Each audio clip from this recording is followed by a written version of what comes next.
Words About Dune is a poorly spoken podcast about Dune. It's an every other weekly podcast about all things Dune.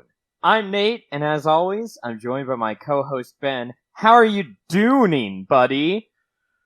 I think I may be the Quiznos sandwich rack. The male Bene Gesserit. The shortening of the way. I'm sorry, the Quiznos sandwich rack? That's, no. The quiz, yes. So, a quick disclaimer before we get into our book for this week and also month and possibly year. Normally when we do these podcasts, we get like 2.5 hours, maybe 3 hours of content. We kind of cut it down and trim it, and we give you all the best bits, okay? For this podcast, I'm just going to guess we're recording like 12 or 13 or like 20 hours. You might not be exaggerating. So, obviously, Ben is in love with this book, and so I'm going to let him start by talking about the author, and then we can start talking about the book, or possibly all of the world of the book before we even get into the summary. I don't know. I'm not that bad. So, obviously, the author of Dune, if you did not know, which you should, because you should buy the book and you should be reading along with us. I certainly hope nobody out there is just listening to the podcast and not reading the books. But the author of Dune is Frank Herbert, and he is probably the most famous and most well-documented author that we've ever covered. And so I'm not going to spend any more time than is really necessary going over his biography. You can look him up if you want. I'm just going to talk about the parts of his life that I feel like really pertained to Dune and sort of inspired what this world would become. Frank Herbert was born in 1920. When he was 8 years old, he left home to stay with his aunt and uncle. He lied about his age to get a job with a local newspaper called the Glendale Star. Herbert then worked in a number of roles in the newspaper business, and during World War II, he worked briefly as a photographer for the U.S. Navy for 6 months before being given a medical discharge. After the war, he attended the University of Washington, though he never received a degree. He only took the courses that interested him and didn't actually finish any of the required gen eds or anything like that. So I guess tuition was cheaper back then, and it sort of hurt to read that. More power to him, I guess.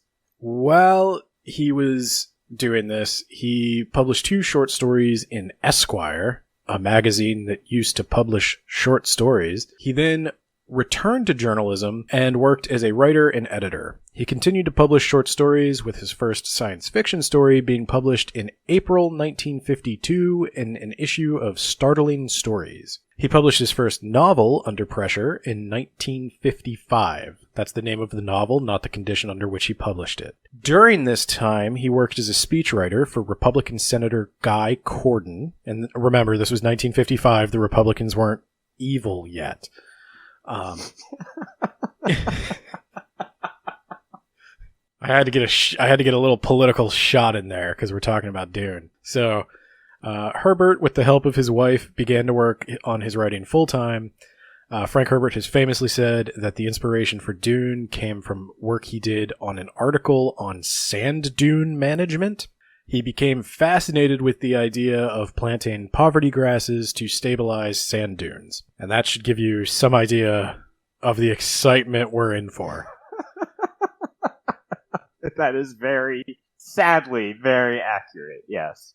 He then wrote and researched Dune over the course of 6 years. Nate, I want to pause right there. Did you get a vibe that 6 years of research went into this? I feel like I've been reading this book for the last 6 years, so yeah, I could see that. Nate, is this a good time to tell the listeners?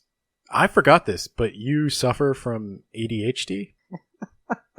So, well, it's not just a me problem though. Okay, isn't it? So, well, okay. Part 1 of this book is like 200 some odd pages, and part 2, it's 3 parts. So, part 1, part 2 is longer than most of the books we've covered on this podcast, and part 3 is actually still being written. And as you read it, the pace at which it is written speeds up, so you can never actually get to the end. It just goes on forever. I'm sorry you got so much content for your money. God, that must be awful. Anyway, believe it or not, Nate. I did give him a lot of money, by the way. Yeah, not everybody buys the book 3 fucking times. Because they keep losing it. So, we'll get to that. But, Nate, as you mentioned, the book is in several parts. And would you believe that this book was once released on a month-to-month time schedule? Like a manga? What? Was it really? Yeah, Dune was initially published in several parts in Analog Magazine. And you'll appreciate this next bit. Dune had an incredibly difficult time finding a publisher. As you mentioned, Dune is a very long book, and as a result, it was way longer than all the science fiction that was coming out at the time, and no one wanted to publish it for a couple reasons. One was the sheer size of the book meant it would cost more to produce, and because it was so much longer, like 3 times longer than the average science fiction novel that was selling at the time, just no one wanted to take a risk on it. And in fact, one of the rejection letters Frank Herbert got said that Guy feels like he may be passing up on like the opportunity of the century, but he just can't justify it. Unfortunately, though, for Nate, somebody was willing to take a chance on Dune. And that was... Well, I guess I should start now and just say, I don't hate this book. It's just really long, and there's a lot of slowdown. Well, here's your fucking final laugh. The company that did publish Dune was most famous for publishing auto repair manuals. I honestly thought you were going to say the company that published Dune went out of business trying to print Dune. No, it did quite well for them. Now, Dune didn't actually become a runaway success. This is a little interesting. It was sort of a slow burn. It took a while to catch on, probably because it took most people 5 to 10 years to finish the book. It's a slow burn, just like the book. But Dune definitely became the focus of Frank Herbert's career, and he published Dune novels right up until his death at the age of 65 in 1986. The first 3 Dune novels follow Paul Atreides and his family. The 4th novel, God Emperor of Dune, was described by Herbert's son as being a bridge between the first trilogy and a second trilogy that Herbert never had the opportunity to finish. He only managed to publish Heretics of Dune and Chapter House Dune in that second trilogy before his death. Though that is something Brian Herbert, his son, has said, but I kind of wonder because it seems like nobody knew there was a 3rd Dune book until like 10 years after Frank Herbert was dead, and they found a manuscript in an attic somewhere, or they found like an outline. Brian Herbert with co-author Kevin J. Anderson published a prequel trilogy to Dune, and then they have gone on to publish Dune books almost ever since, with the most recent one being published in 2016. Okay, hold on. A prequel trilogy. Yeah. Okay, so... all right. So this book, it has a very slow build. I feel like the lead up to going to the planet and all the events on the planet is written into this book. I can't possibly imagine there being more stuff before the beginning of this book. Well, that would be because you're not thinking on a grand enough scale of time, because the prequel trilogies take place hundreds of years before. Oh, God. They are, I think this is the prequel trilogy. It's House, it's like House Harkonnen, House Atreides, and House Carino are the 3 prequel books. But we know what happens to them. At least 2 of those houses, right? We know what happens to all of them, yeah. Okay, there you go. Do we... By the end of the Dune books Frank Herbert wrote, you know, yeah. Okay, so, those sound unnecessary, and maybe I'm getting a little ahead because you're going to start talking about canon. But I guess we should mention how many books you have read and how many books I have read. So I have read, at the time we're recording this podcast, I have read the first 5 Dune books by Frank Herbert. I still need to finish Chapter House Dune. Okay. And at the time of this recording, I am still trying to finish the first book. Yes, we decided to do this one like a proper book club where we read a certain amount and then we record and discuss. And so I'm not going to be giving any spoilers for the end of the book away. This is not going to be one of our usual part ones where we keep referencing the very end of the book. Although, if I had to guess, spoiler alert, good guy wins, bad guy loses. Arguable. Oh, okay. I mean, now I'm intrigued. what is a good guy? Protagonist wins, antagonist loses. How Who's about the that? antagonist? Fuck you, Ben. All right. Get on with your discussion about canon and the Brian Herbert Dune books. Are you not interested in reading the Brian Herbert Dune books? Do you not want to know more about Dune? Oh God! And I want to say some books don't deliver on the promise of their title, but in Dune, you talk about fucking sand dunes. You talk a lot about sand dunes. So you're gonna have to ask me this question again, in closing thoughts. When I'm done with this book, I will let you know just how many more books about Dune I think I can read. Would it help you to know that Dune Messiah is like 250 pages long? That helps so much. Oh my God. Okay. So, yes, I am going to talk about canon, though. Because canon is a big problem in the Dune universe. There is the books written by Frank Herbert, which most people honestly don't finish. If you look up reviews of Dune and you look up reviews of each Dune and just look at how many of them there are, it drops like there's a lot of reviews for Dune, decent number of reviews for Dune Messiah, way fewer for Children of Dune.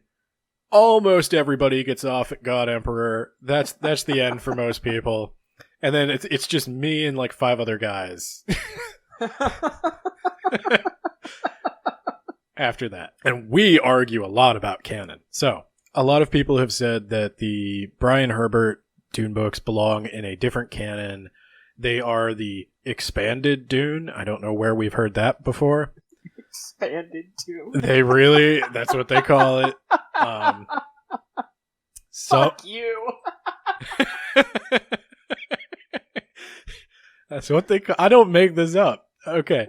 So Herbert's estate considers the books written by Brian Herbert, who manages the Herbert estate, to be canon. Whoa, that's a shocker. But the fan community disagrees. And in fact, I think, like I said, admittedly, I haven't read any of his books, and I'm not entirely sure. I'm not sure how Chapter House Dune ends, because I haven't finished it yet. But to me, it seems like, I don't know if anybody knew Frank Herbert was writing more Dune. I don't know if it really was supposed to be a trilogy, because they found an outline in an attic years after he had died, years after they'd written the prequels, and then they published the end of Dune. And I don't know. I don't know how much of this comes from Herbert's notes and such, and how much of this is from Brian Herbert's imagination. I don't know if that matters. But as somebody who really enjoys the Dune series, I don't know how many Dune books I'm going to read after Chapter House. We usually talk about why the person who chose the book. And in many ways, this was chosen as a punishment for Marked and The Fold. But okay, my defense about The Fold. We both thought that would be a good book. We did. That's true. I can't blame you too much for that. Also, I just looked, and Dune is longer than both The Fellowship of the Ring and The Two Towers combined. But it's twice as good. Except when it comes to like languages. But I'll go into it like a little brief background. I read Dune for the first time about a year ago. I quickly became obsessed with it. My dad had read Dune and enjoyed it. I've had numerous people recommend it to me over the years, but I always put off reading it because it was so long and because it seemed very much to be about a desert, which at its face seems kind of boring, but I'm glad that I waited until I was older to read it. I don't think I would have appreciated it as much as a teenager or young adult, and I'm going to guess if you appreciate it at all, you might feel the same way about... Yeah, absolutely. It's a very ambitious book, and I think, in all seriousness, I think we both have to agree perhaps it's a little too ambitious in some regards. Yeah, it's damn near 1,000 pages long. It deals with a lot of complex and interesting themes, from ecology and climate science to religion and politics, and it's become, despite its problems, despite its length, probably my all-time favorite sci-fi book. And the thing that sucked me in right from the beginning is the Butlerian Jihad. The Butlerian Jihad is something that I think it's a totally unique setting in sci-fi, at least from what I've read. I'm going to read a quick quote from Dune. The target of the jihad was a machine attitude as much as the machines. Humans had set those machines to usurp our sense of beauty, our necessary selfdom out of which we make living judgments. Naturally, the machines were destroyed. And if you're thinking the name Butlerian Jihad sounds really awkward, well, buckle up, Kind of funny. because they all sound weird. But there is a reason it was called the Butlerian Jihad, and it's not just because it sounds funny. The Butlerian Jihad is based on an article that Frank Herbert, and possibly only Frank Herbert, has read. Well, and me now. By a guy named Samuel Butler. I have no idea what publication this was run in, but I think it was published in like the late 1800s. It was an article called Darwin Among the Machines. And it's a guy in the late 1800s talking about how the next stage in evolution, like humankind keeps worrying about who our successors will be and what organism might rise after us, but he proposes that we're actually designing our own successors as we speak, that we continue to imbue self-acting and self-regulating power into the machines, and they will eventually usurp us as the dominant race. I don't know if we've talked about this too much on the podcast, but in another life, I'm something of a programmer, and that hits like so home to me that nobody really takes automation seriously, and they should. And they take it pretty seriously when they don't have a job anymore. They will. But yeah. Even as a developer, like, I worry about my own job. Right now, the demand for software has fortunately risen at a rate that it's offset this somewhat, but I am like probably 10 times more productive by myself than an entire team of developers was maybe even 10 years ago. And that's just how far the tools and, software IDs and all of that has come. And so automation's coming for all of us. And I think, like I said, Frank Herbert's probably the only one who read this guy's article. It's a good article. I can't imagine people in the far future quoting Samuel Butler when thinking about AI, but the fact that in 1965, when Frank Herbert was writing this, he was already, like in a pre-internet world, he was already thinking about AI and automation and how, yeah, obviously people are going to have to destroy this thing, or there just aren't going to be people anymore. So I think that's a great way to get around some of the problems of sci-fi. And so Dune quickly establishes that this is the far future and computers have no part in it, which I think is just so unique and so cool. And it allows Dune to explore humanity in a way that is nothing like anything else I have ever read. And so I chose this not just because I think it was a really good book, but because I just genuinely wanted to talk to you, Nate, about it. And in many ways, this entire podcast has been a trap to get people to talk to me about Dune. All right. Wow. Well said. My experiences with Dune. I've also been told to read it forever. My dad recommended it to me when I was a teenager, and he read every book of the original author And meanwhile, my brother has read every single book. And I actually just texted him, would you recommend the Dune books written by Frank Herbert's son? And his response was, meh.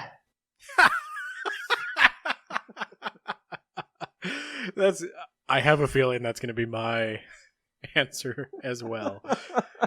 I haven't read his books, but I have read the summary of like some of the things he adds to the series later on, and it's just like, well, it's like you said, and we'll talk about this a little later on. But when we were talking before the podcast, you mentioned that the story without the world and the setting and all the like weird commentary, it's not as good. And I think that's exactly this book is definitely like this is interesting because it's Frank Herbert. Yes. Who wrote it. Yeah.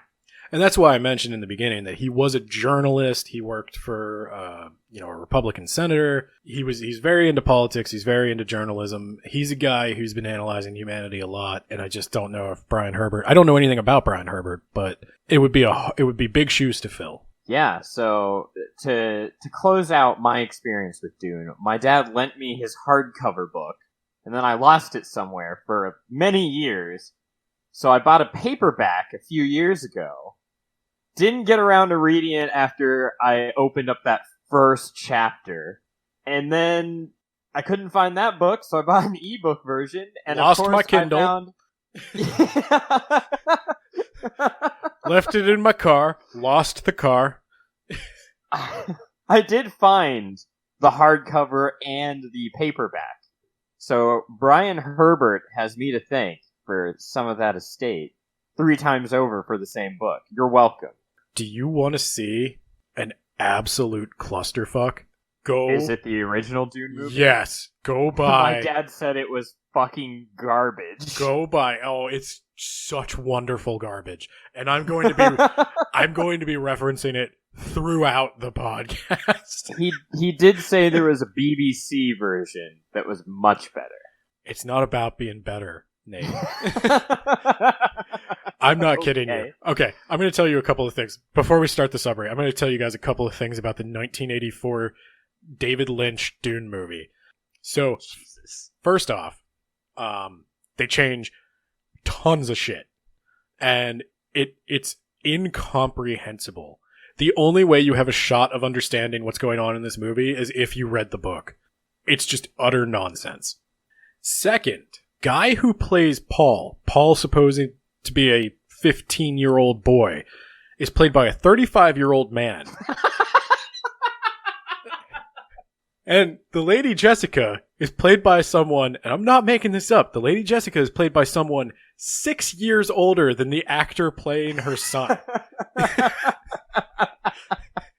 Oh, this sounds great. All of the Fremen are white. They're all white. Well, obviously. They're all white. It's the 80s. Everyone was white in the 80s. Patrick Stewart plays Gurney Halleck. Oh my god, what? Yeah. How embarrassing. Oh my god. And the shields. The shields, Nate. They have the shield belts, and it's just a big, like, literally, it's a rectangular kind of cube that goes around them, and you can't see them through it, and they film it, and it goes, what? And it goes on. It's just 2 cubes fighting, and it looks like 2 people in like Rock'em Sock'em Robots costumes, and they film it for like 3 minutes. It just goes on, like they film the whole knife fight, and it's awful. And the soundtrack. I'm watching a clip. Oh my god! And the soundtrack is by Toto. And all Sting. Right. Sting plays Fade Routha. I saw that when I was looking up stuff for this. It is madness. Oh my god! And you know what my first question when I heard there was a movie of it, and I actually asked because is Sting in it? No. Is that your first question? Friend of the show, Scott. Friend of the show, Scott, was the one I first watched this movie with. And I asked him, like I said before we were watching it, I was like, so much of the text of the book is inner monologues, like people thinking like, oh my god, what if they find out this? Or people thinking like, oh, my son is alive I'm just sitting there thinking, like, how are they going to handle all of that story that's told through inner monologue? Shit, do they just voice over? Voiceover. It's all just voiceover. Oh my god. I was like... So, mercifully, I think the new Dune movie they've already announced is going to be 2 movies for the first book. Oh my god. That's a good thing, because it's so long it needs it. Because if you're wondering how you would cut enough to fit into one movie, that's the other thing. It's literally incomprehensible. They do a smash cut, like after Paul gets taken in by the Fremen, they just go, and then Alia was born, and Alia had all her memories, and Alia was a badass. 10 years later. They just do voiceover. They just read you the book. Okay. All right. Well, that sounds like a fucking nightmare. And this intro and the about the author section has gone on for like half an hour. Half So of a glorious hour. We should get into the summary. Well, did you know that a beginning is the time for taking the most delicate care that the balances are correct, and that is something that every sister of the Bene Gesserit knows? Yes. Good. So the story begins with that cryptic quote from a document called the Manual of Muad'Dib. It then jumps right into 2 women discussing the boy. The boy is Paul, and one of the women is Paul's mother, the Lady Jessica. The other is an old crone who we will learn is Reverend Mother Gaius Helen Mohiam of the Bene Gesserit. Paul pretends to be asleep as he listens to the 2 women speak. His mother seems to defend him as the Reverend Mother remains critical of him. Paul is surprised at the tone this old woman takes with his mother. You see, Paul is the son of the Duke Leto Atreides and his concubine, the Lady Jessica. The old woman is commanding his mother, who is essentially royalty, keep in mind, as though she were a servant. The old woman realizes that Paul is awake and listening to them. She compliments him on his sly caution, and adds that royalty needs to be cautious. And if Paul is actually the Kwisatz Haderach, then all the more so. Tomorrow, Paul will be tested with the Gom Jabbar, and then we will see what he is. Paul knows that his family will be leaving for Arrakis soon, and wonders if this Gom Jabbar has something to do with his impending relocation. Now, Nate, you seemed to take issue with the fact that you didn't know what any of these words meant. Yeah. The first chapter is just a bunch of fucking weird words, and there's context for some of them, and there's not so much for others. There's a shitload of these words, and it's just exhausting the first time through. It's just a bunch of words, and I don't know which one's the most important or what I should remember. And because I'm an asshole, I am going to just read all of the words to you right now and probably mispronounce them as I go. Are you ready for this? Muad'Dib, Arrakis, Caladan, Kwisatz Haderach, Kwisatz Haderach. Quiznos Hatrak, Gom Kwisatz Jabbar, Haderach. Gom Jabbar, Gom Jabbar. Bene Gesserit, Bene Gesserit. Chom, I call it Chom, but I don't know if I've ever heard it pronounced. Lansrad, I think that's probably right. Or Lansrod. Freeman. Fremen. Freeman is the subtle thing he did there. Very subtle. I've been reading it as Freeman this entire time. It probably went over your head, but the Fremen are free men. Kol Wahid, or Kol Wahad. I think it's supposed to be Kul Wahad, and I think it is a misreading of an Arabic phrase. I'm glad to hear that Frank Herbert also doesn't understand what he's written. It was a time before the internet. But Lyrian Jihad. Yeah, you got that one right. The Orange Catholic Bible. Oh, it's actually the Orange Catholic Bible. Get the fuck out of here. And Mentat. Mentat? Yeah, you did good. So, for the most part, these are important things. But in the first, chapter or two, I mean, the first 3 were proper nouns. Yeah, okay. Fair enough. But it's just a lot of stuff that he throws at you all at once. And I was having the most difficult time retaining any of it, so I just highlighted it and I just moved on as quickly as possible. And another thing, since you're not stopping me, I'm gonna let you go. Let's talk about names. Let's. So I'm terrible with names. Okay. Fact. Look at Edenverse. All right. Pick a name. Does that name suck? If so, probably one I came up with. You've got Tidal Pool. You've got a guy named Will who has no last name that's ever mentioned. You've got Neapolis, a city name I believe I came up because we were talking on Skype and you said you have to come up with the name of this, and we sat there in awkward silence until I came up with the name. Did we use that? We did use that. Oh dear. And fucking Gabriel Vincent, okay? And that's to say nothing of the fact that I have this habit of using placeholder names and then just never going back and putting a good name in there. So I just leave it. And with all this in mind, with all my shitty names and my inability to name things, I have to bow to Frank Herbert. Because his names are the fucking worst. I could never hope to beat such a master of shitty name foo as Frank Herbert.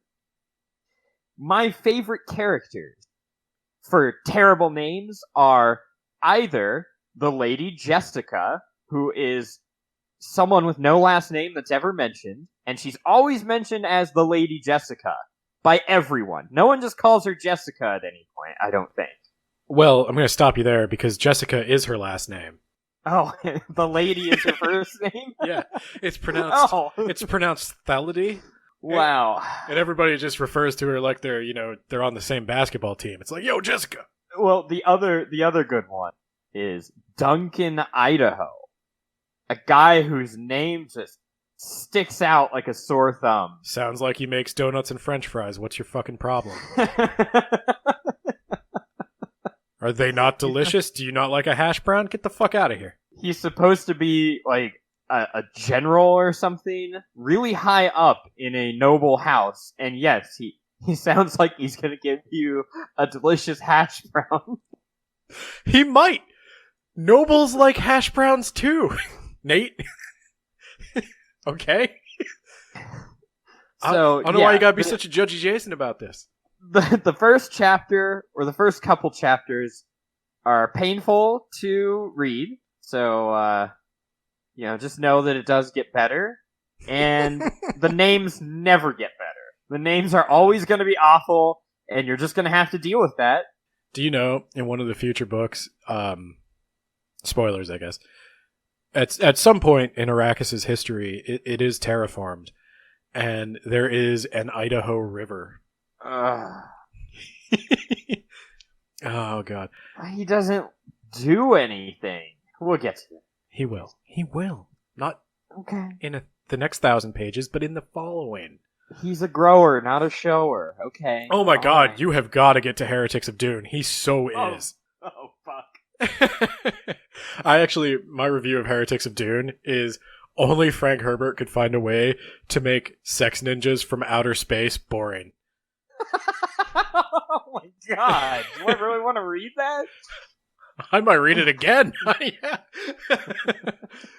All right. So before we go too much further, I do want to give a little background on the setting of Dune. I'm going to be doing a little bit more like just information dumps in this so that in future episodes we can sort of, fly through the summary a little bit quicker. To be fair, the book Dune is at least 60% information dump.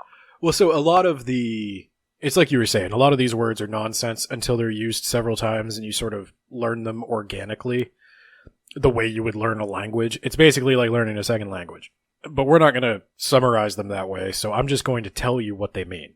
So, like I said earlier, Dune takes place in the far future, long after humanity has left Earth, long after anyone even remembers Earth. All of interstellar human civilization is collected into the Empire, air quotes. And the empire itself is a feudal system of government with a number of houses, both great and small.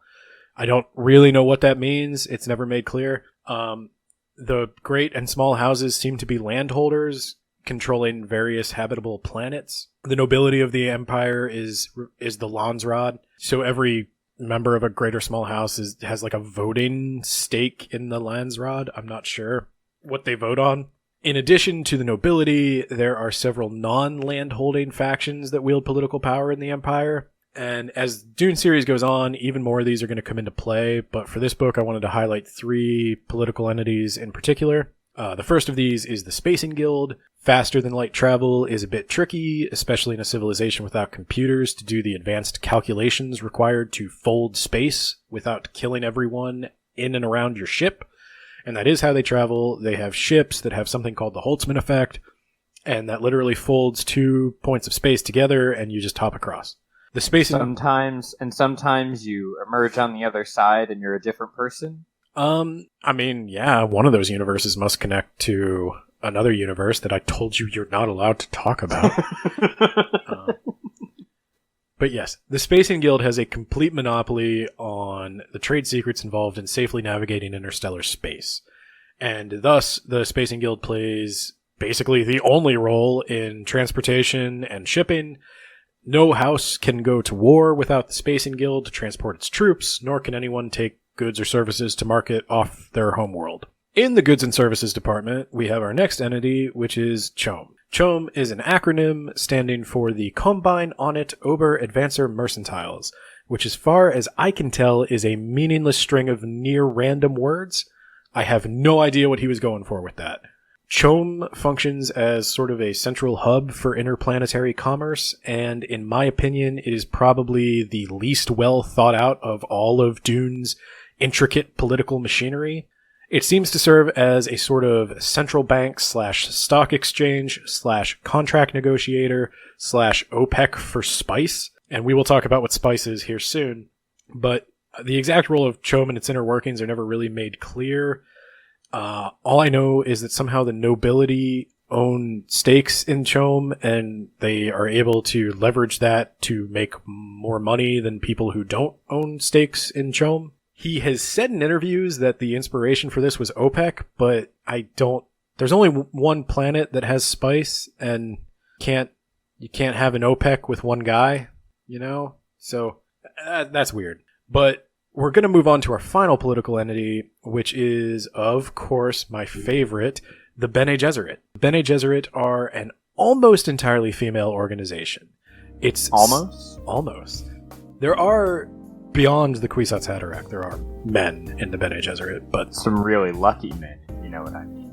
They are mostly for sex training, yes. Yeah. Yeah. Nice. So the Bene Gesserit sisters and Reverend Mothers are trained in a variety of physical and mental disciplines, including near superhuman control over their body's internal chemistry, superior hand-to-hand combat skills, the ability to command others with a hypnotic manipulation of their speech patterns referred to as the voice. And particularly useful in the world of Dune, some Reverend Mothers have the absolute ability to determine if a person is lying. In addition to the powers mentioned above, a Reverend Mother of the Bene Gesserit undergoes something called the Spice Agony. It is a ritual in which one takes a massive overdose of the spice melange and gains access to their genetic ancestral memory. They basically have the memories of every person in their family history who has lived before them and contributed to their DNA. Also, one Reverend Mother can transfer her memories to another Reverend Mother during the Spice Agony. So this is sort of like the key to the Bene Gesserit's power. They have access to all the knowledge that humanity has forgotten. But there's a catch, because the Bene Gesserit only have access to the memories of their female ancestors. It's described that the Bene Gesserit can't seem to access the place where their male ancestors would be. And as a result, they have lost about half the knowledge and experience of the human race. And they would like that knowledge and experience back. So they have undergone a generations-long breeding program to create a male capable of surviving the Spice Agony. This male will be called the Kwisatz Haderach, or the Shortening of the Way. He will be a male Bene Gesserit who has access to both the male and female lines, and mysteriously can be in many places at once. If you're wondering, Kwisatz Haderach, I looked it up. I'm not sure if it's like proper Hebrew, but it's Hebrew and it means something kind of like shortening of the way, or like a shortcut. So the Bene Gesserit's purpose is the guidance and advancement of human civilization. Though throughout the course of their experiences, they have observed that whatever rises must also fall. And so they choose to exert their influence largely from the shadows, content never to become the focus of interstellar politics. Bene Gesserit sisters are often of great use to the noble houses of the Landsraad, with many nobles taking Bene Gesserit concubines and wives. So, my first thought when I was reading the first couple chapters about the Bene Gesserit was, is this eugenics? Followed immediately by, this is fucking eugenics. It's kind of eugenics, yeah. It's definitely. And then... It's voluntary. Okay, so... it's voluntary. It's voluntary. That should be mentioned. I don't think I mean, kind of. I guess kind it's of voluntary in the sense of they let your dick think for you, and then they seduce you, and then they impregnate themselves with your genetic material, and then they don't. Off they go. The most unethical thing is that they don't tell you you're taking part in a breeding program. But I don't think they force anyone to do anything. It's problematic. Yeah. It's not. It's a bit. Yeah. It's problematic. I'm not going to defend it. And okay, so my other question was about Chaum, but it seems like you don't have any fucking clue what they are either. No, it seems like some sort of business or something. In all honesty, I gotta give one of my rare criticisms of Dune. Yeah, Chaum is nonsense. Okay. This is, like, I talked about the book being perhaps a little too ambitious, and I think his economic commentary never quite works out. I know he had a dream that the spice, being essential to space travel, would be kind of like oil, and there'd be this one desert region that had it, and it just never comes together. And I think it was like the book evolved into something else, and Chaum is like a legacy, like vestigial part of the lore that didn't get cut off and probably should have. Does it ever get brought up again? It gets brought up a couple more times. I know Brian Herbert does more with it than Frank Herbert. So we know that it's worthless then. He's the one doing it. The direction... Dune goes in a very different political direction, and Chaum rapidly loses power. Chaum is fine. Barely around long enough to matter. So yeah, it doesn't really do anything in this story so far, anyway. No, I doubt they don't show up at the end. So okay, and then you are leaving out the Emperor, who is the Emperor of all humans? Question mark. This is just for Nate. But I would like to direct your attention to House Carino in the script. And perhaps you can read what I wrote for the Padishah Emperor Shaddam IV. This is the house that the Emperor belongs to. The Emperor rules the Landstrad with the greatest military force in the known universe, including his shock troops that can rival Fremen in hand-to-hand combat. The Sadakur. Okay. Keep going. All right. I was really hoping I could make you read it.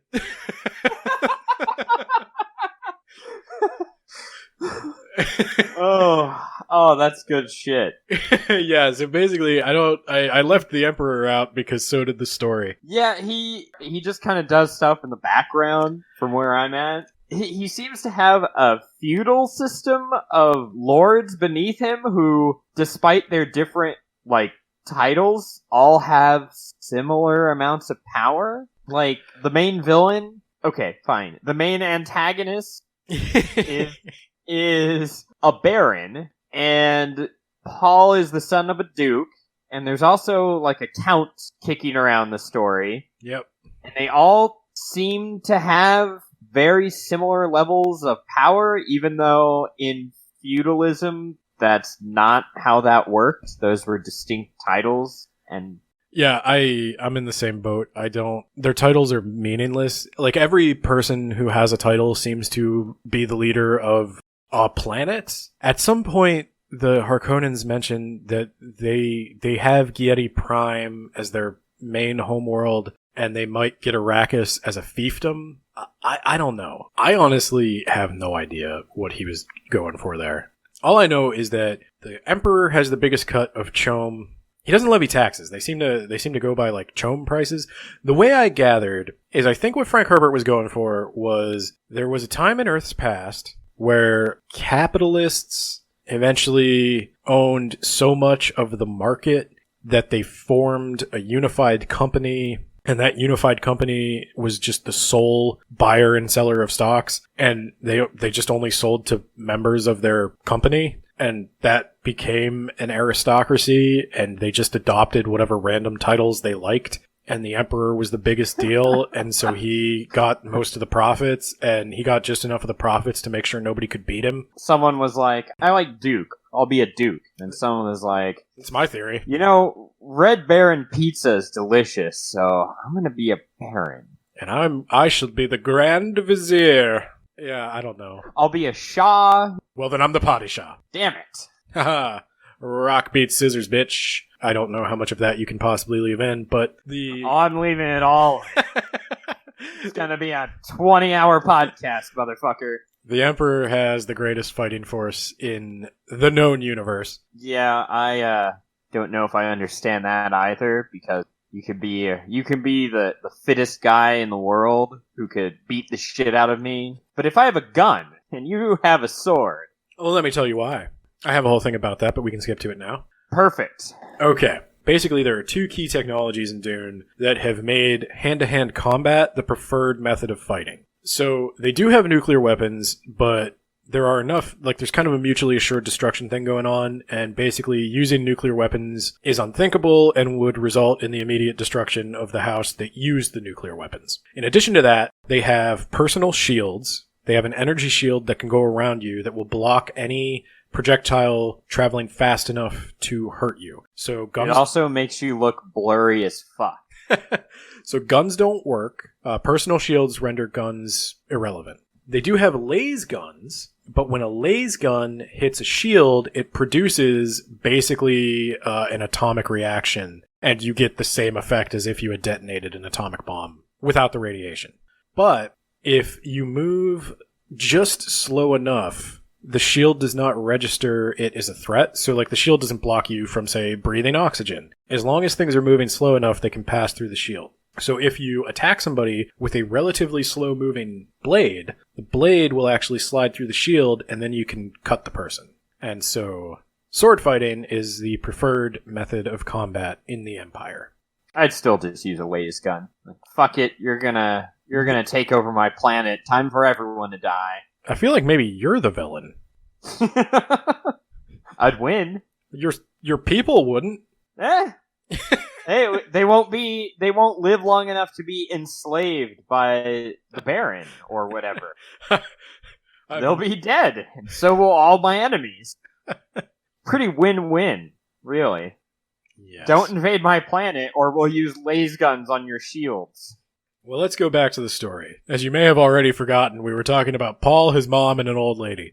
Yeah, there was a story here. We had to get a lot of definitions and bullshit out of the way. Like I said, we recorded like 20 hours of this, so you're up. Paul, his mom, and an old woman walk into a bar. And there, they walk into a Gomja bar.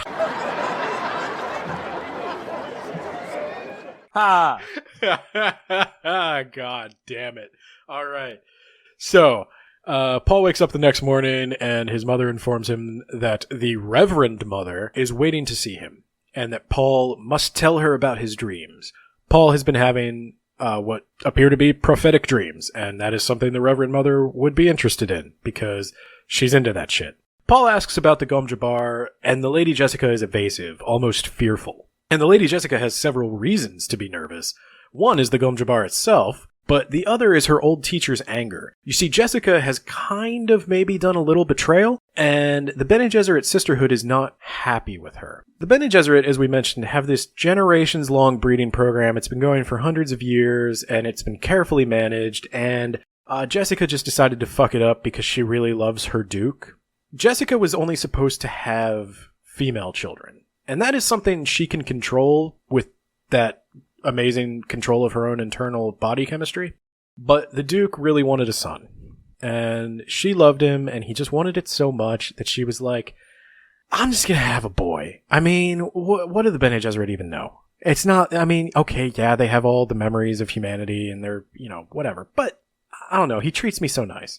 So she has a boy, but she thinks, maybe her boy could be the Kwisatz Haderach, and then the breeding program saved. So she has Paul trained in the Bene Gesserit ways, and she hopes that maybe he could be the Kwisatz Haderach, and the Reverend Mother is here to determine if Paul is in fact their savior. Paul is immediately impressed with the authority that the Reverend Mother has over Paul's own mother. The Lady Jessica is ordered to stand guard outside while the test is conducted. The Reverend Mother then orders Paul to come towards her, using the voice. He finds himself unable to resist her command, even though he knows what she's doing. She holds within her hand a small box, and she insists that Paul place his hand in the box. Paul obeys. She then, in a quick movement, presses a small needle to Paul's neck, and she tells him that the needle is the Gom Jabbar. And if Paul withdraws his hand from this box, she will prick him with that needle, and he will die instantly. But there's some hope, because the Gom Jabbar kills only animals. Paul is quite offended by that. You dare suggest the Duke's son is an animal, he demanded. Let us say I suggest you may be human. So Paul begins to feel pain in the hand that's in the box. It feels as if his hand is on fire or being melted with acid. It's the worst pain he's ever felt, but he doesn't withdraw his hand from the box. He passes Reverend Mother Mohiam's test. She even informs him that no girl child has ever withstood that much pain. Paul removes his hand, surprised to find that it is completely unharmed. The Bene Gesserit do this test on all their members to determine if they are, in their words, truly human. Paul wonders why she does this, and the Reverend Mother answers cryptically. Once men turned their thinking over to machines in the hopes that this would set them free, but that only permitted other men with machines to enslave them. Thou shalt not make a machine in the likeness of a man's mind, Paul quoted. And then there follows from this an exchange that I think merits a direct read.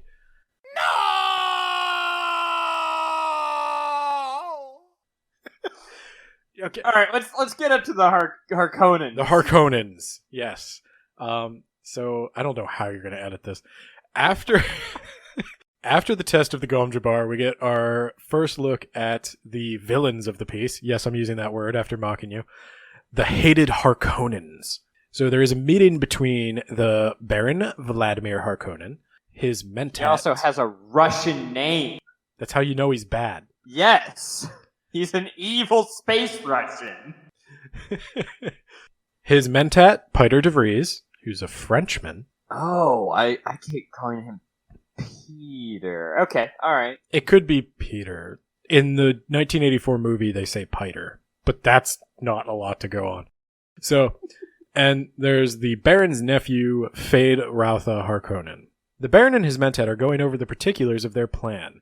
Fade is present because he is the Baron's chosen heir.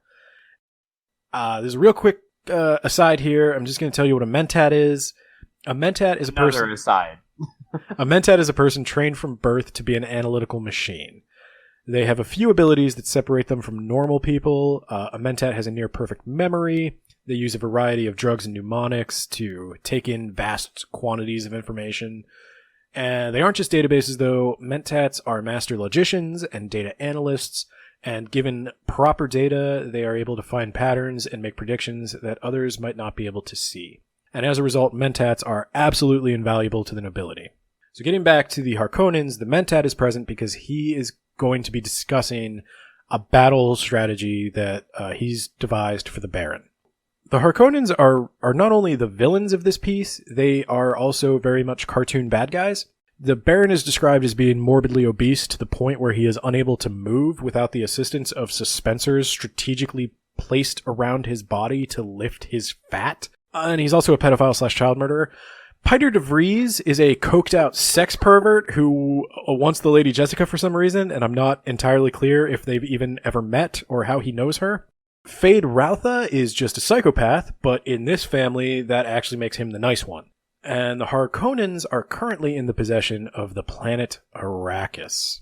This is, of course, the planet that Paul's family will be taking possession of very shortly by imperial decree. But we find out that this is a trap, and the Emperor is totally in on it. Yeah, the Harkonnens discuss their devious plan to use Imperial shock troops, disguised as Harkonnen troops, to slaughter all of Paul's family. And they point out that there's also a traitor strategically planted in the Duke's household. And that's the key to initiating this plan. And it's a super secret plan. He's put all this work and effort into it, and the Duke immediately deduces it later on. He's like, okay, yeah, they're gonna land here, and the Emperor's behind it, and the Emperor's troops are gonna be here, and they're gonna be disguised as Harkonnen troops, and we have to be ready for that. So, is this a running theme in the series where there's a plan, and then someone just deduces the plan, but there's another part of that plan that they don't know, or a second secret plan inside the first one that they can't figure out? Hey, Nate, shut up. But there's a reason that the Duke will, knowing that it is a trap, go to Arrakis. And that is because of a special property of the planet Arrakis, which is also known as Dune. Dune is the only place in the whole universe where one can find the spice melange. The spice melange is a drug that extends life. The spice expands consciousness. The spice is delicious in coffee, and it adds a cinnamon, nutmeg, clove kind of thing, and oh my god, if you're having a hard time waking up in the morning, you take a sip of that spice coffee, and bam! Your mind is observing the four-dimensional fabric of space-time. It's an ocean where the future crests like fucking waves. And it's really popular in the fall, and I cannot emphasize this enough, though, it must fucking flow. So anyway, you could probably imagine how being in charge of Dune would be a tempting prospect. So you got this, this resource that literally everyone needs, and you're the only one who has it. But here's the thing about Arrakis, though. Arrakis sucks. There's no water on Arrakis at all, and there's only one form of animal life, but somehow the atmosphere is breathable, and that's not an oversight on the part of Frank Herbert, though. There is an actual ecological mystery that pervades the entire story that's kind of cool. No one really knows exactly what the source of the spice is. The spice can be found in the open desert, and it really is literally like a spice. It's like salt or something. It's a mineral that you just dust on food and you can eat, and it really does taste like cinnamon. But when you try to extract it from the open desert, you are guaranteed to encounter Arrakis' only native life form that defends the spice no matter what. That native life form is the giant, and we're talking like fucking Godzilla here, sandworm. They swim through the sand like water, and you basically don't see them coming until it's too late. And so spice mining is incredibly deadly. Even so, a small amount of spice could literally buy you a planet. And because of this valued spice, Arrakis does have a stable human population. And I was only sort of joking about that coffee thing, because spice is a key component of the diet on Arrakis. And yes, they put it in coffee. And yes, it tastes kind of like pumpkin spice. However, there is a catch. Prolonged daily consumption of the spice results in spice addiction. Spice addiction is a saturation of the blood with spice, and withdrawal is, without exception, fatal. The key outward sign of spice addiction is that your eyes turn blue. Even the whites of your eyes turn blue. It's all blue all the time. The Harkonnen plan is multifaceted. So as Nate mentioned, there is a traitor. But that's not all they're planning. So the first stage is they're going to make life on Arrakis even more difficult for the Atreides family by sabotaging the infrastructure and planting numerous traps. Now this is to be expected. This is just standard nobility stuff. It would be suspicious if they didn't. They're going to have their traitor, let down the defenses, but before they do that, they're going to sow discord in the Atreides ranks. They have arranged a set of circumstances that will lead the Atreides mentat to suspect that the Lady Jessica is the traitor. And then they're going to invade Arrakis and kill the Atreides. Yeah, the Duke figures all of that out, except for the actual identity of the traitor. But they are aware that there is a traitor in their rank. There are reasons it's obvious to the Duke. It's obvious to the Duke because Arrakis is the only source of this life-extending, I don't think I mentioned this. The spice is absolutely vital to space travel. So the spice has two major properties. It extends life, meaning a human who consumes spice can live about triple their normal lifespan. And the Spacing Guild uses the spice as a kind of mind-expanding drug. And the mind-expanding properties of the spice are what allows the Spacing Guild to plot courses. God, I hope they never run out of it. Right? Oh, I should mention, the spice doesn't literally fold space. It just allows them to predict, when folding space would not result in their death. Yeah, it allows them to read the manual, punch in the coordinate. Yeah. Well, I have to mention that because, again, in the 1984 movie, it literally allows them to fold space. They literally, fold it like paper. So. Oh my god. It's fucking awful. Okay, I can't mention that book, but I'll ask you again at the end of the year. Oh, because it folds. Fuck you. Okay, I was just gonna ask you, is that book that I'm not allowed to mention better or worse than the Dune movie? Oh boy.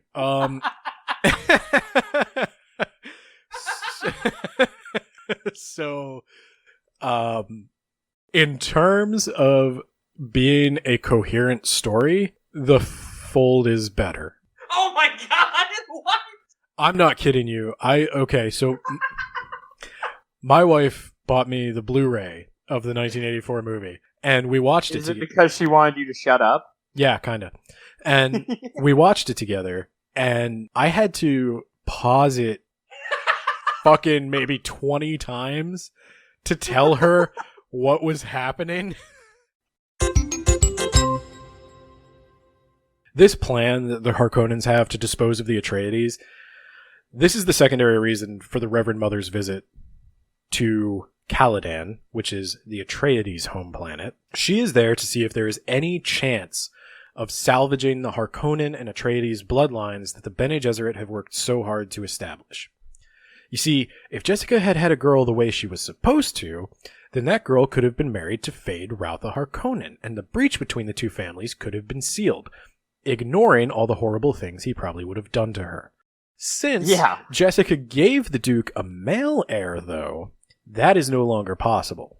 The resulting feud could consume both houses, and the Reverend Mother is concerned that they may not be able to salvage either bloodline.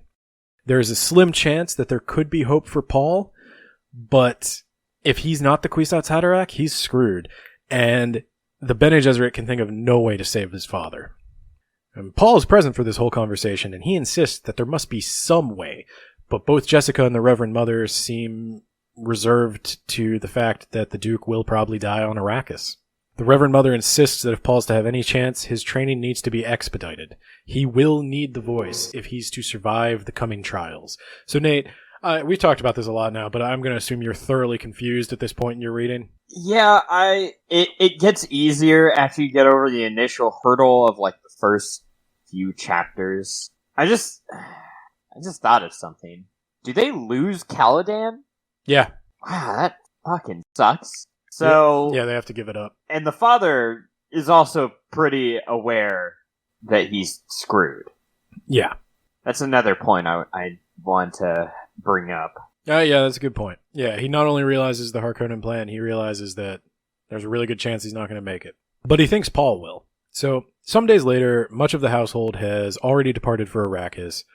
Paul and his parents and some key staff still remain on Caladan to finish the transfer. Paul is continuing his lessons. He has 4 primary teachers who are also his father's most trusted advisors. If you haven't figured it out already, a either from reading the book or from Nate's constant criticism, Frank Herbert either puts way too much or way too little thought into his names. Bear with me here as I read to you this chapter's introduction taken from A Child's History of Muad'Dib by the Princess Irulan. You have read that Muad'Dib had no playmates his own age on Caladan. The dangers were too great. But Muad'Dib did have wonderful companion teachers. There was Gurney Halleck, the troubadour warrior. You will sing some of Gurney's songs as you read along in this book. There was Thufir Hawat, the old Mentat master of assassins, who struck fear into the heart of even the Padishah Emperor. There were Duncan Idaho, the swords master of Ginaz, and Dr. Wellington Huey, a name black in treachery but bright in knowledge. The Lady Jessica, who guided her son in the Bene Gesserit way, and of course, the Duke Leto, whose qualities as a father have long been overlooked. So let's take Game of Thrones. Game of Thrones. Let's take Game of Thrones. Game of Thrones is like medieval Dune, I guess. So you have Daenerys Targaryen. You've got King Robert Baratheon and Eddard Stark. And then there's Tywin Lannister and Billy Jim Bob. Lord Billy Jim Bob of High Point. It sticks out so badly.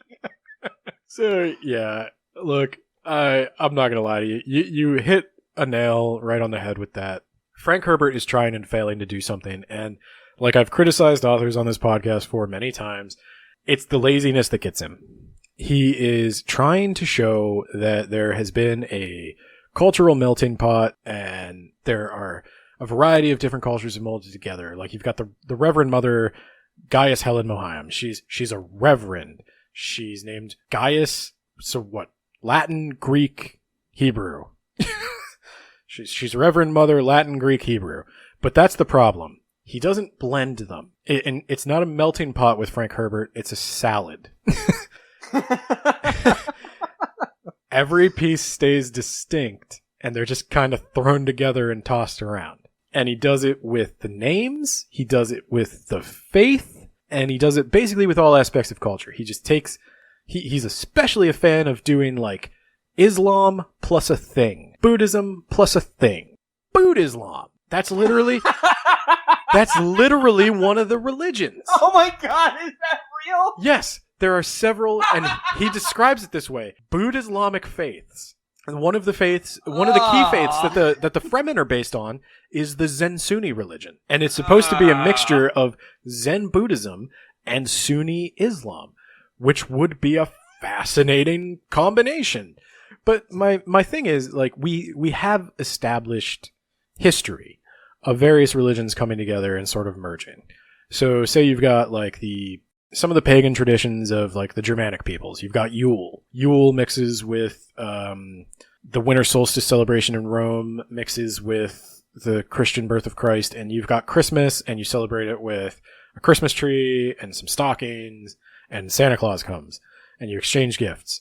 And it's a weird combination of several different traditions, but it's not just called like Yule Christ Odin Mass, you know? The blending of the religions would create new terminology. Like, something would have to happen to make Sunni Islam and Zen Buddhism want to come together. There'd have to be some like mixing of the peoples or some immigration or something like that.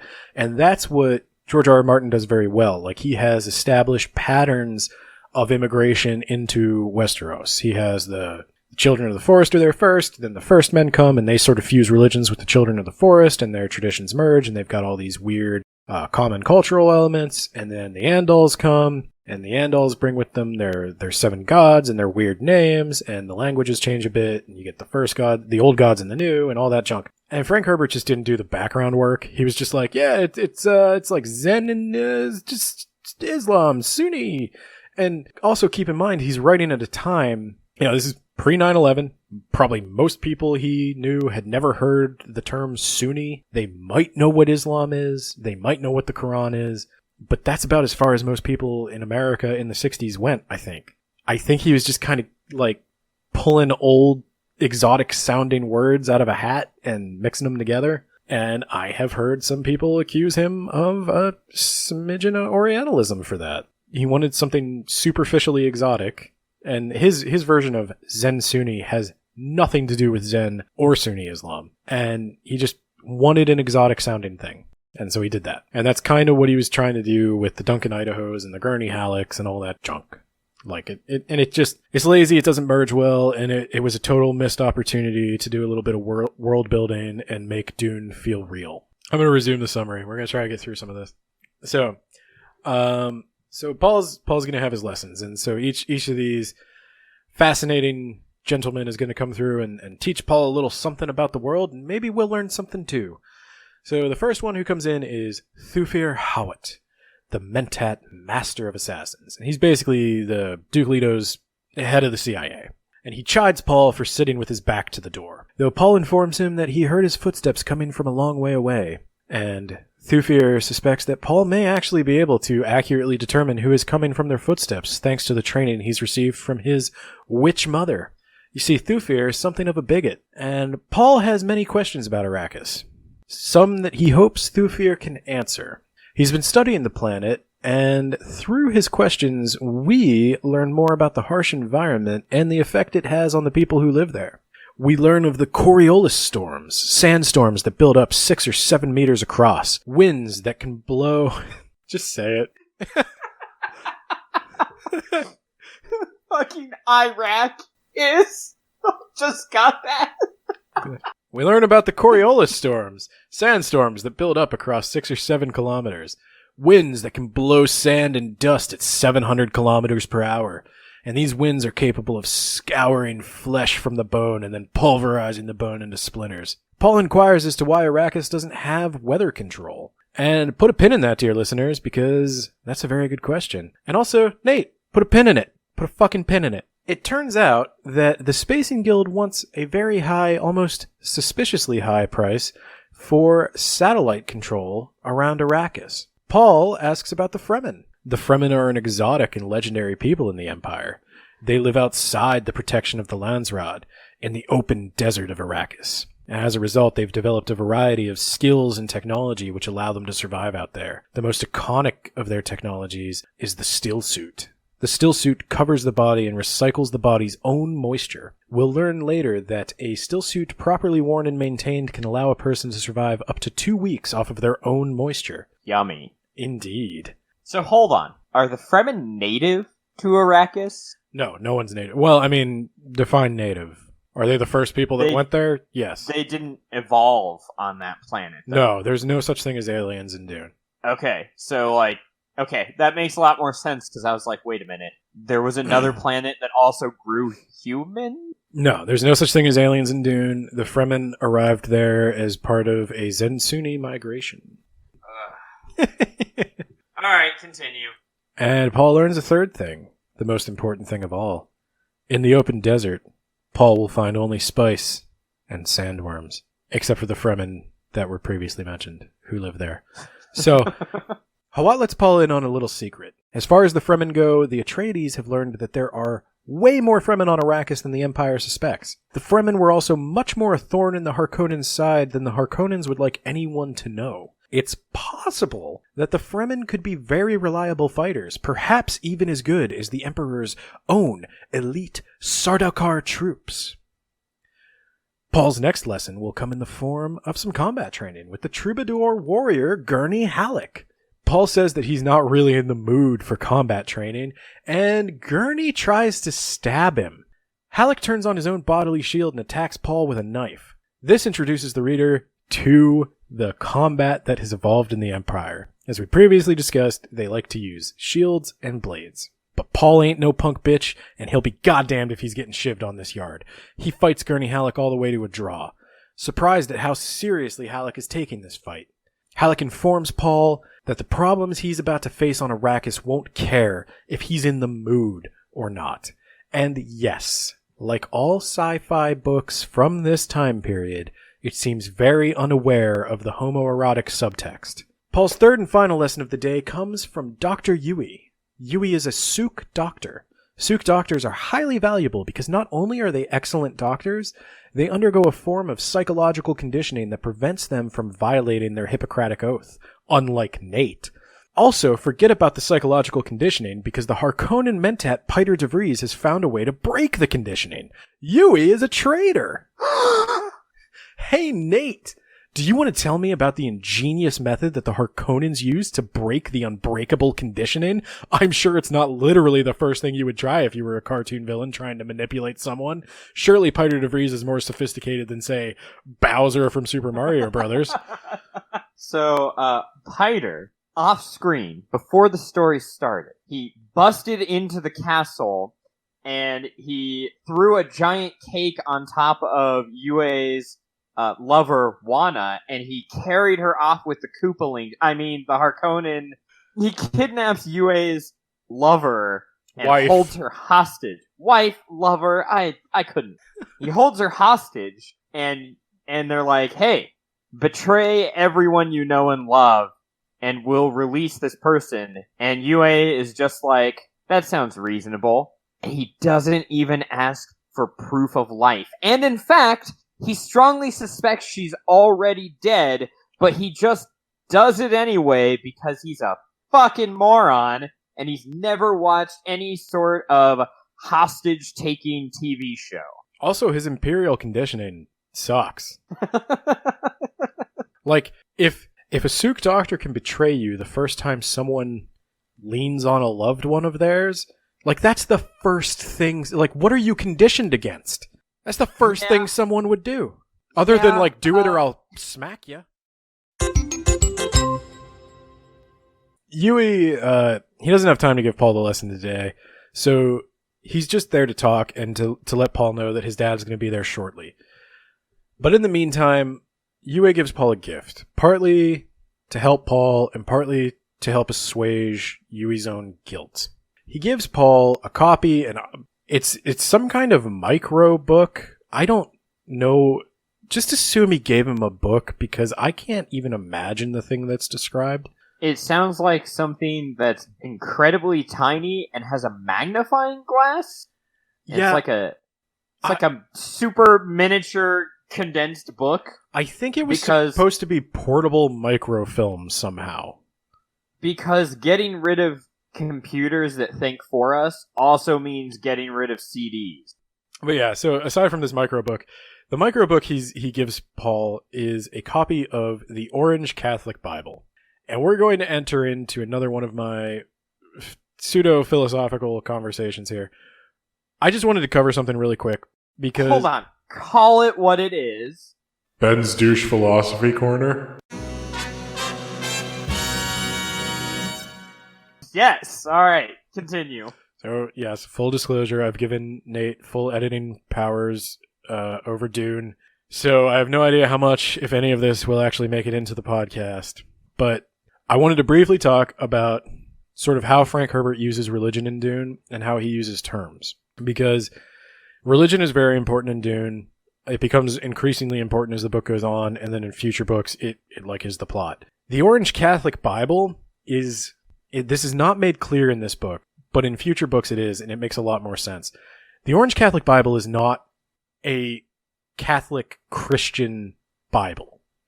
It is not using Catholic in the sense that we're typically used to it being used. It's using Catholic in kind of the original sense of the word, in which it meant universal or all-encompassing. So in the long ago, before Constantine converted to Christianity and made it the state religion of Rome, there were disparate Christian groups all in hiding, all being persecuted, and they had different beliefs.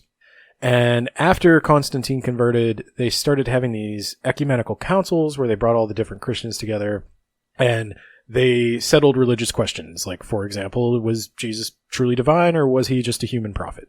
And in the world of Dune, after the Butlerian Jihad, where all the machines were destroyed, that was a very religious thing, and it decided to put humanity and the human soul back in the forefront of human thought. And they decided to bring every faith together that had more than 1 million members and form an ecumenical translation council. I forget what it's called exactly. But they compiled, based on all the world's religions with more than 1 million members, a document that came to be known as the Orange Catholic Bible, or the Universal Bible. So I had to do a double take when I read your definition, because that's not explained in this book, and I had no fucking clue what the Orange Catholic Bible even was. And when you explained it, like, fucking for real, it's all the religions came together and, like, merged or something. Well, and continuing our tradition of cringeworthy names, this is where I will mention that some of the religions represented at the meeting where they compiled the Orange Catholic Bible were Mahayana Christianity, Zen Sunni Catholicism, and the other Buddha-Islamic faiths. What's the difference between Zen Sunni and Buddha Islamic?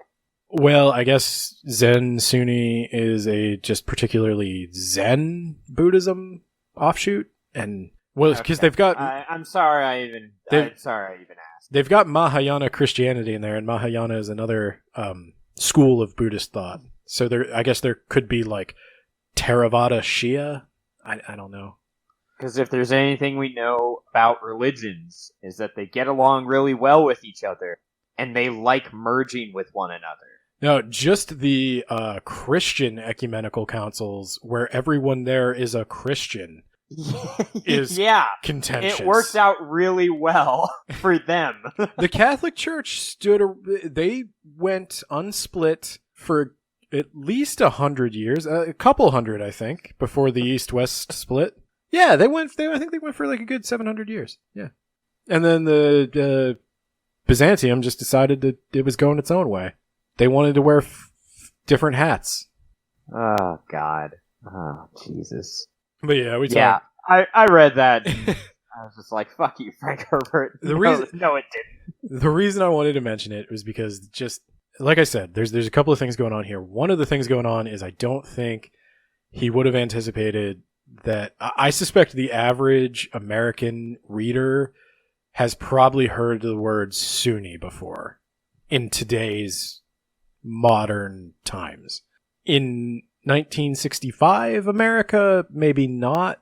And so maybe he could get away with it just being like... Yeah, in 1965, most people probably didn't even know there was a Middle East.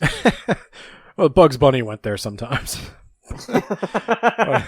That's true. But, yeah, I think part of it was just for exotic flavor. And the other part was he was trying to show some kind of merging. But I'm just going to tell you, like, the Zen Sunni are not Zen.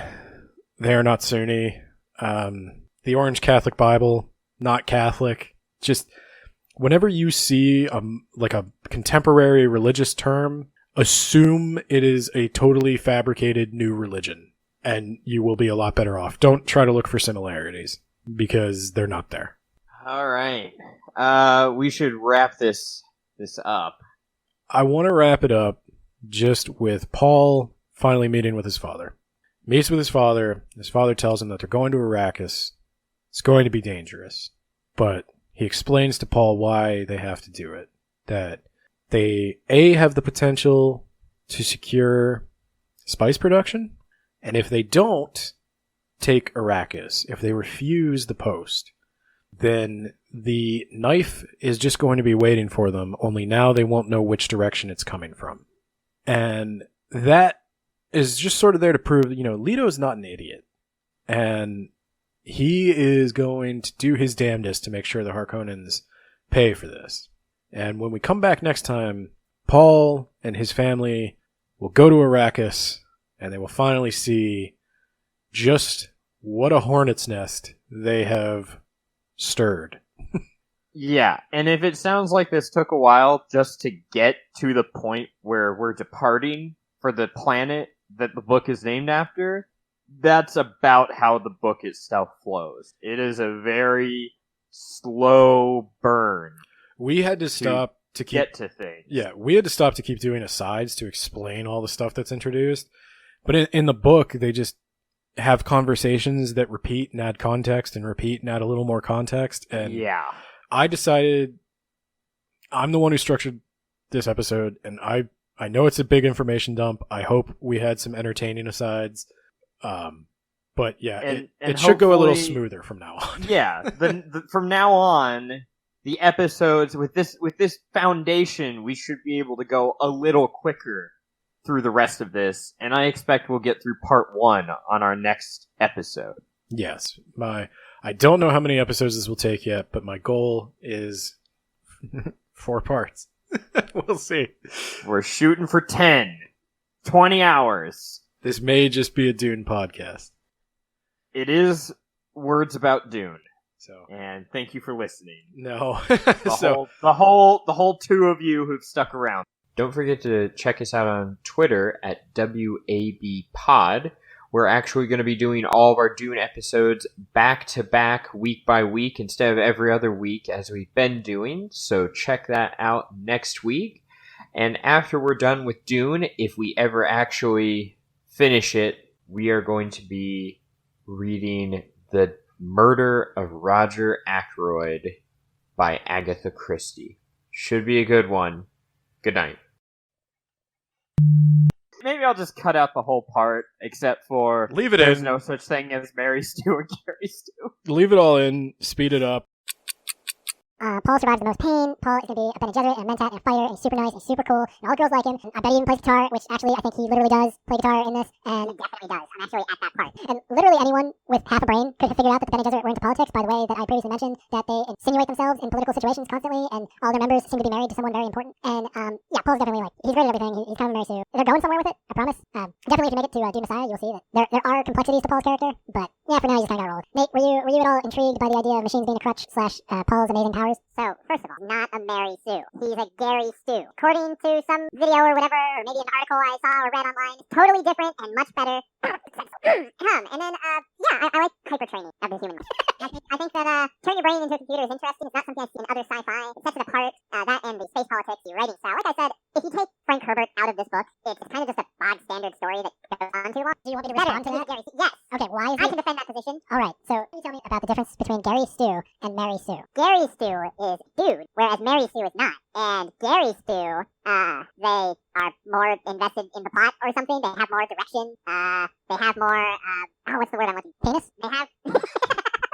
I think the argument was they have more direct say in their actions, whereas Mary Sue is just kind of travel from point to point in the plot. So I know you don't actually think there's a difference between Gary Stew and Mary Sue. They're the same fucking thing except for a dick. But yeah, so like somebody actually made. So I guess if anybody out there doesn't know, Mary Sue is kind of an author self-insert character that's just good at everything. They don't really have to work for it. There's no real struggle. They just instantaneously good at whatever they do. And a bunch of characters have been accused of being Mary Sues. I know there was a big thing with Rey Skywalker. I guess it's spoilers. Oh shit. Rey from Star Wars. But yeah, he is like Paul is one of those characters that's just good at everything. He's a literal white savior. But yeah, he doesn't get points for being mad. Oh. And I think Gary Stew is silly. I think that's fine. Mary can be a guy's name as well. He was one of the hobbits. Yeah, I was about to say there's a hobbit. Yeah, I'm taking it back. I'm saying there's no such thing as a Gary Stew, and I'm saying you're a jackass if you argue there is. So you probably edit that out. I'm afraid of the neckbeard. I don't care. Fucking leave it in. So I'll ask you when I'm editing. Do you want me to leave that in? Yeah, I think that it's stupid as hell to argue that Gary Stews are better. Because I will put it this way, more involved in the plot or something. If you think a male character that's good at everything with no reason is better than a female character because they're more involved with the plot or whatever, I don't even know what you're talking about. You're talking about that guy who said Luke Skywalker is not a Mary Sue. Yes. Even though he totally is. He's definitely a Mary Sue. Luke Skywalker has no agency in the plot. He just goes wherever fucking Han Solo takes him. Agency, yeah, that's what it is. Yeah. Obi-Wan is like, hey, I'll train you. He's like, okay. Well, everybody I know I love is dead, and you're the only human connection I have, so I guess I'm going with you. And then Obi-Wan is like, hey, I'll do all the work to charter a ship. And then they get to Alderaan, and they're like, hey, let's go after this TIE fighter towards that strange moon. Well, Obi-Wan didn't do all the work. Luke had to sell his speeder. Oh, yeah, that's right. Are we doing a podcast?